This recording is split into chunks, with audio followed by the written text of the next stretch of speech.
Coach Corey Wayne, and this is my video coaching newsletter. And the topic of today's newsletter is women are like cats and men are like dogs. Now, I don't mean this in a bad way, but it's a good analogy if you want to understand the psychology of how women respond in a relationship and how men respond. Well, when you look at a cat, what are cats like? I mean, they pretty much come and go as they please. If there's something to be curious about, they're going to hang around. If you're standing in a room and the cat sees you, he may just look up at you, maybe ignore you, and then walk out of the room. Maybe a few minutes later, the cat comes back, maybe comes a little closer, and then takes off again. And then a few minutes later, maybe it comes back, goes in between your legs with its tail up in the air, just rubbing back and forth. And then, maybe the fourth time it comes back, it sits in your lap and then just starts purring. Well, on a dog, on the other hand, dogs are basically sit, lay down, roll over.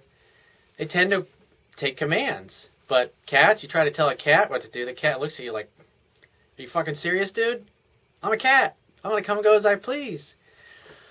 And so dogs also tend to be very loyal and stick around. They're always by your side. But yet cats, they roam the neighborhood. They come and go as they please. They're going to do what they want, when they want, with who they want.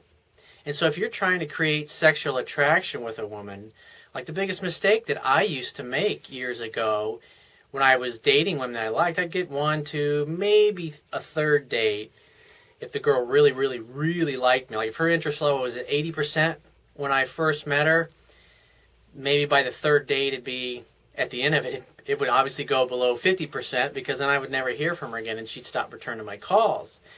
And what I didn't realize, and I didn't understand at the time, was my behavior. The fact that if I called a girl or I left her a message, I didn't hear back from her in the time that I thought I should hear back from her, I'd call her again, or I'd text her again, or I'd send her an email, that kind of thing.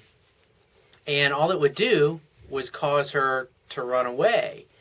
And think about it. What happens when you chase a cat? It takes off. You call a cat, it's just going to hang out and do what it wants. It's probably take off when you try to call it or get to do something. But a dog, you call the dog, it comes right over, lays down, sits, rolls over, does whatever you want. But the cat's going to come and go as it pleases. And the bottom line is, with a cat, just like a woman, you can't make a woman do what you want. What you have to do is you got to give a woman the space to miss you, to wonder about you, to wonder where you stand. Especially if you want to date beautiful women. Beautiful women have probably 4 or 5 guys that are calling her, wanting to go out with her.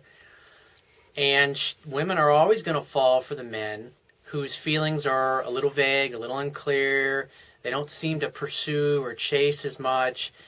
And he always kind of leaves her with a feeling where she walks away, she's not really sure where she stands with him.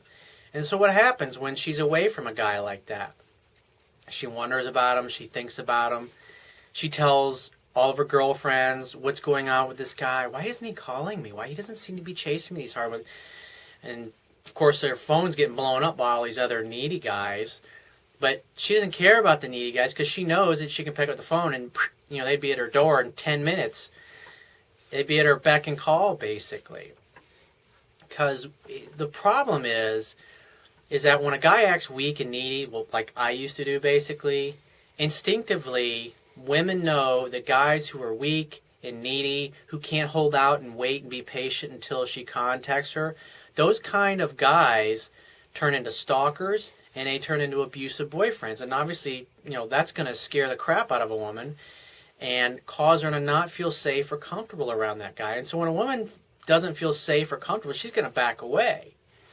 And so, like, if you call or you text a woman, you have to wait until she gets back to you. And especially if you just started dating her, the best thing to handle, like with the phone, is that you don't use the phone for giving out information and telling her your whole life story. Because just like cats, when a cat gets bored, it takes off and goes to find something else to get into. And if a woman gets bored with you, she's going to go find something else or somebody else or maybe another guy to go that will be interesting and that is curious and who is a challenge to her.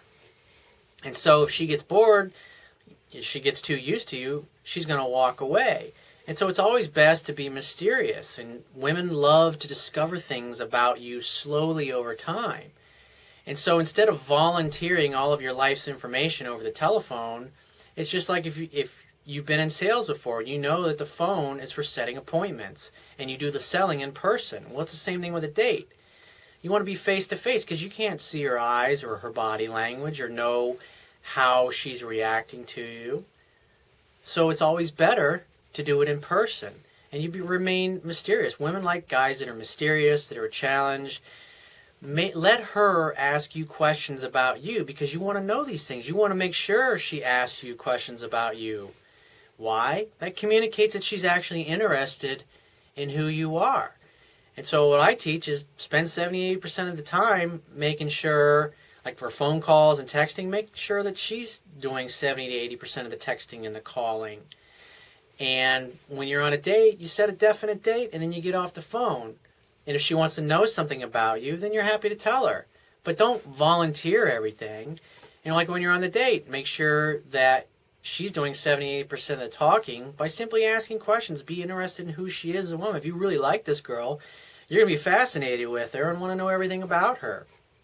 And that's the best way to approach it and cause attraction.